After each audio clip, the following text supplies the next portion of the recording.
ఆర్ష్ వరల్డ్కి స్వాగతం. అందరికీ నమస్తే. నేను మీ హేమలత. ఎలా ఉన్నారు? అందరూ బాగున్నారా?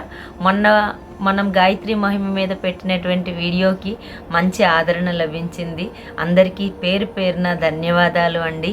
మీ ఆశీస్సులు ఇలానే నాకు అందుతూ ఉండాలని చెప్పి అదే ఉత్సాహంతో నేను ఈరోజు ఇంకొక కొత్తదంటే కాదులేండి, పాతదే, ఆ విషయాన్ని మిమ్మల్ని గుర్తు చేస్తూ ఒక స్టోరీ మాధ్యమంగా చిన్న విషయాన్ని మీకు తెలపాలని అనుకుంటున్నాను. మరెందుకు ఆలస్యం, పదండి స్టోరీలోకి వెళదాం. ఎందుకంటే మీరు థంబ్నెయిల్ చూసుకొని సగం అనుమానం మీకు వచ్చేసి ఉంటుంది అది అందులో ఏముందో అన్నది. మీలో ఎవరైనా సరే నా ఈ ఛానల్ని సబ్స్క్రైబ్ చేసుకున్నట్లయితే ప్లీజ్ సబ్స్క్రైబ్ చేయండి. మరిన్ని వీడియోల కోసం బెల్ ఐకాన్ని ప్రెస్ చేయండి. వీడియోలోకి వెళదాం.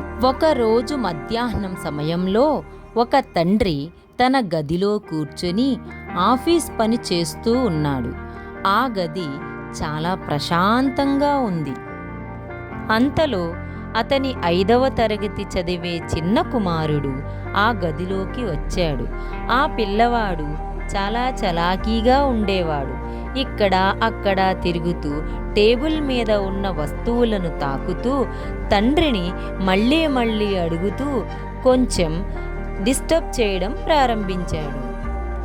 తండ్రి 1కి 2 సార్లు ప్రేమగా చెప్పాడు, బాబు, నాన్న ఇప్పుడు పనిచేస్తున్నాడు, కొంచెం సేపటికి మాట్లాడుదాం.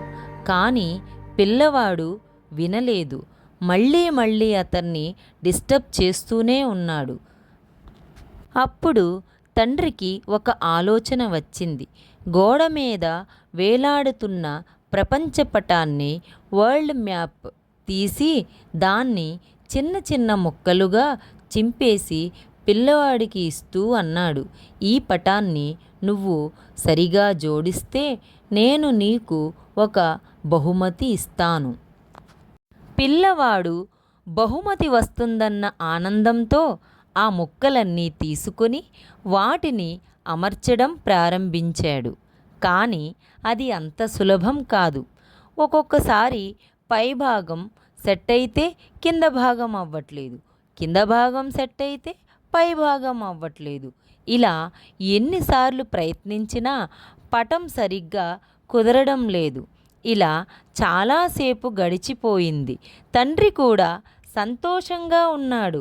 పిల్లవాడు ఇప్పుడు బిజీగా ఉన్నాడు కాబట్టి తన పని ప్రశాంతంగా చేసుకోవచ్చునని. ఇంతలో కిటికీ నుండి ఒక చల్లని గాలి వీచింది. గాలి వలన ఒక కాగితం ముక్క తలకిందులయ్యింది. పిల్లవాడు దానిని గమనించాడు. ఆ కాగితం వెనుక వైపు ఒక మనిషి చేతి చిత్రం కనిపించింది. అది చూసి పిల్లవాడికి ఆసక్తి కలిగింది. అతను మిగతా ముక్కలన్నీ కూడా తిప్పి చూశాడు. ప్రతి కాగితపు ముక్క వెనుక మనిషి శరీరంలోని ఏదో ఒక భాగం, చేయి, కాలు, ముఖం, ఇలా చిత్రాలు ఉన్నాయి. ఇప్పుడు పిల్లవాడు తన విధానాన్ని మార్చాడు. ప్రపంచపటాన్ని జోడించడం మానేసి మనిషి శరీర భాగాలను జోడించడం ప్రారంభించాడు. ఎందుకంటే అతనికి మనిషి శరీర అవయవాల గురించి అవగాహన ఉంది కాబట్టి అది అతనికి సులభంగా అనిపించింది. అతి కొద్ది సమయంలోనే ఆ పిల్లవాడు అన్ని భాగాలను సరిగ్గా అమర్చాడు. ఈ విధంగా పూర్తి మనిషి చిత్రం సిద్ధమైంది. తర్వాత ఆ చిత్రాన్ని తిప్పి చూశాడు. ఆశ్చర్యం ఏమిటంటే మనిషి చిత్రం సరిగ్గా కుదిరిన వెంటనే మరోవైపు ప్రపంచపటం కూడా సరిగ్గా ఏర్పడిపోయింది. పిల్లవాడు ఆనందంగా తండ్రి దగ్గరికి వెళ్ళి అన్నాడు, నాన్న, మీరు చెప్పిన పని అయిపోయింది. ఇప్పుడు చెప్పండి, మీరు నాకు ఇవ్వబోయే బహుమతి ఏమిటి అని ఆనందంగా అడిగాడు. తండ్రి చిరునవ్వు చిందించాడు. అతని మనసులో ఒక గొప్ప భావం వచ్చింది. అదేమిటంటే మనిషి సరిగ్గా నడుచుకున్నట్లయితే ప్రపంచం కూడా తనంతట అదే సరిగ్గా మారుతుంది. కథ విన్నారు కదా, నచ్చిందా? ఎందుకంటే ఇది మన కథ, అంటే మనిషి కథ. మనిషిలా బ్రతకడమే గొప్పతనం. మననశీలో మనుష్య అన్నారు ఋషులు మునులు. అంటే మానవుడు తనలాగే సుఖదుఖాలను, ఇతరుల సుఖదుఖాలను, హాని లాభాలను అర్థం చేసుకోవాలి. అలాగే అన్యాయం చేసేవాడు ఎంత బలవంతుడైనా సరే భయపడకూడదు.